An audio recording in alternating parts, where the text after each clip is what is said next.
شامل کرتے ہیں اسلام آباد سے، جہاں صدر پاکستان ڈاکٹر عارف الوی نے خطاب کرتے ہوئے کہا کہ عوامی مینڈیٹ کا احترام اور سیاسی شمولیت کو یقینی بنانا ناگزیر ہے۔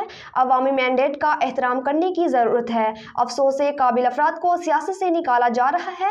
الیکٹرانک ووٹنگ مشینوں کے ذریعے انتخابی عمل میں بہتری لائی جا سکتی ہے۔ مزید تفصیلات سردار طاہر محمود کی اس رپورٹ میں۔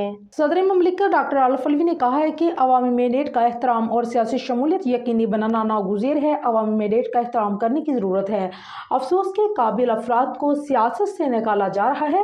الیکٹرانک ووٹنگ مشینوں کے ذریعے انتخابی عمل میں بہتری لائی جا سکتی ہے۔ انہوں نے تقریب سے خطاب کرتے ہوئے کہا ہے کہ عوامی مینڈیٹ کا احترام اور سیاسی شمولیت یقینی بنانا ناگزیر ہے۔ مالیاتی شمولیت عوام کی سیاسی شمولیت کے بغیر ممکن نہیں۔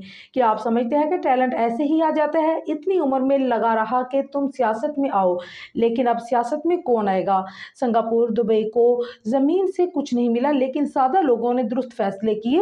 کوئی آئنسٹائن کی ضرورت نہیں۔ کروڑوں نوجوان ووٹر کی جانب سے جمہوری نظام پر اعتماد کا اظہار قابل تحسین ہے۔ اگر نظام پر نوجوانوں کا اعتماد منتزل ہوا تو یہ ملکی مفاد میں نہیں۔ صدر مملکت عارف الوی نے عوامی مینڈیٹ کا احترام کرنے کی ضرورت پر زور دیتے ہوئے کہا ہے کہ افسوس ہے کہ قابل افراد کو سیاست سے نکالا جا رہا ہے۔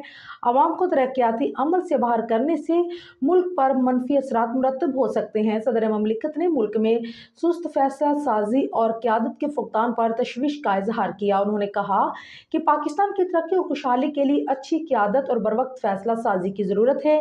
عوام کی فکر، ترقی اور استعداد کار میں اضافے پر سرمایہ کاری کرنا ہوگی۔ انہوں نے کہا ہے کہ الیکٹرانک ووٹنگ مشینوں کے ذریعے انتخابی عمل میں بہتری لائی جا سکتی ہے۔